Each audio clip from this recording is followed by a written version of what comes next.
అందరికి hi, welcome to my channel. ఈరోజు అయితే చాలా సింపుల్గా చేసుకునే కోడిగుడ్డు వేపుడు అండి. టేస్ట్ మాత్రం చాలా బాగుంటుంది. ఎక్కువ మసాలాలు లేకుండా చాలా సింపుల్గా చేసుకోవచ్చు. ఇది అన్నంలో కానీ చపాతీలో కానీ చాలా బాగుంటుంది. ఇంకెందుకు ఆలస్యం, వచ్చేయండి మన రెసిపీలోకి. ఇప్పుడు స్టవ్ మీద ఒక ప్యాన్ పెట్టేసి ఆ ప్యాన్లో 3 చెంచాల నూనె అయితే పోసుకోండి. ఇక్కడ చెంచా గమనించండి, నేనైతే చిన్న చెంచా అండి, పెద్దది కాదు.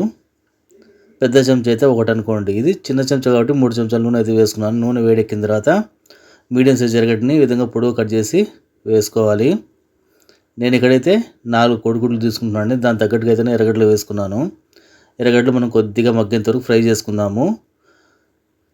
రుచి తగ్గైతే ఉప్పు వేసుకుందాం. ఉప్పు వేయడం వల్ల తొందరగా మనకు ఎర్రగడ్డలు అనేది మగ్గుతాయి. అలాగే దీంట్లో 2 ఎండుమిరపకాయలని కట్ చేసి వేసుకున్నాను. మనకు ఈ కోడిగుడ్డు వేపుడులో ఎండుమిరపకాయల ఫ్లేవర్ అనేది, అలాగే టేస్ట్ కూడా బాగుంటుంది. దీంట్లోనే ఒక కొమ్మ కరివేపాకు అండి, ఫ్రెష్ కరివేపాకు వేసుకోండి, చాలా బాగుంటుంది. ఇది కూడా కరివేపాకు మనకు ఒక్క నిమిషం అలాగా ఫ్రై చేసుకుందాము. దాని ఫ్లేవర్ అనేది మనకు కోడిగుడ్లో బాగా పడుతుంది.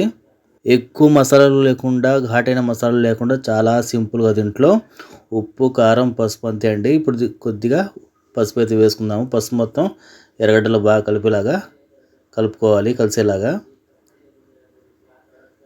ఇక్కడ మనము 4 కోడిగుడ్లు తీసుకున్నాం కదా, ముందుగానే పలుగొట్టి పెట్టుకున్నామండి. ఒక బౌల్లో 4 కోడిగుడ్లు అయితే వేసేయండి. వేసిన వెంటనే కలపకుండా ఒక 10 సెకండ్లు అలా వదిలేసామంటే అది సెట్ అవుతుందండి. మనం వెంటనే కలిపేసామంటే మనకు మొత్తం మెత్తని పేస్ట్లా అయిపోతుంది. అలా కాకుండా ఈ విధంగా గ్యాప్ ఇచ్చుకుంటూ మనము మెల్లిగా 4 పక్కల కలుపుకున్నామంటే మనకు కోడిగుడ్డు అనేది పొడి పొడిగా వస్తుంది. కోడిగుడ్డు వేపుడు మనం తినేటప్పుడు కూడా మనకు ఆ టేస్ట్ అనేది బాగుంటుందండి. మరి ముద్దగా అయిపోతే మనకు టేస్ట్ సరిగా రాదు. కొంచెం మనకు ముక్కలుగా తగులుతుంటే కోడిగుడ్డు అనేది టేస్ట్ సూపర్గా ఉంటుంది. ఈ విధంగా గ్యాప్ ఇచ్చుకుంటూ ఒక 5 సెకండ్ల అలాగా మనం కోడిగుడ్డును కొంచెం పెద్ద పెద్ద సైజు ముక్కలుగా చేసుకున్నామంటే మనం వేసిన ఉప్పు, కారం, పసుపు, ధనియాల పొడి అనేది బాగా పడుతుంది. టేస్ట్ కూడా చాలా సింపుల్గా ఉంటుంది. ఈ విధంగా 5 సెకండ్లు ఒకసారి మనము కలుపుకుంటూ, ఇక్కడ స్టవ్ ఫ్లేమ్ అనేది లో టు మీడియం ఫ్లేమ్ అయితే పెట్టుకున్నానండి నేను. ఎందుకంటే లో టు మీడియం ఫ్లేమ్లో పెట్టుకున్నామంటే మనకు కోడిగుడ్డు వేపుడు అనేది కరెక్ట్గా వస్తుంది. మీడియం కాకుండా, హై ఫ్లేమ్ కాకుండా లో టు మీడియం పెట్టుకోవాలి. దీంట్లో ఒక 1/2 స్పూన్ ధనియాల పొడి, అలాగే 1/2 స్పూన్ కారం వేసుకొని కోడిగుడ్లో బాగా పట్టేలా కలుపుకోవాలి. కోడిగుడ్లో మనకు ధనియాల పొడి, కారం అనేది బాగా మిక్స్ అయిపోతే టేస్ట్ సూపర్గా ఉంటుంది. ఎక్కడ కూడా చప్పగా లేకుండా మనకు కారంగా, అలాగే ధనియాల పొడి ఫ్లేవర్ కూడా మనకు చాలా బాగుంటుందండి కోడిగుడ్లో ఫ్రై అవ్వడం వల్ల. ఇప్పుడు పొడి మసాలాలు వేసాం కదా, మనం కలుపుతూనే ఉండాలి.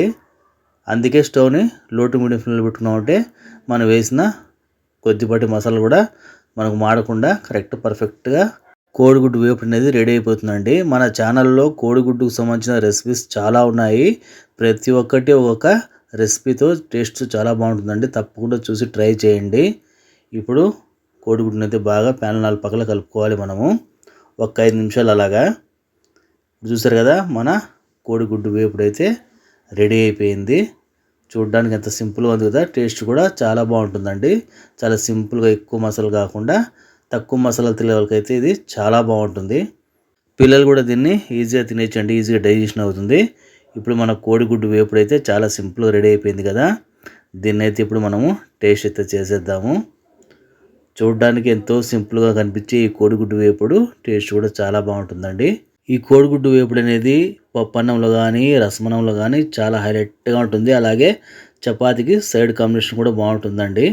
ఇప్పుడైతే మనము టేస్ట్ అయితే చేసేద్దాము. ఇది మీకు నచ్చితే లైక్ చేయండి, సబ్స్క్రైబ్ చేయండి, షేర్ చేయండి. Thank you friends watching for me.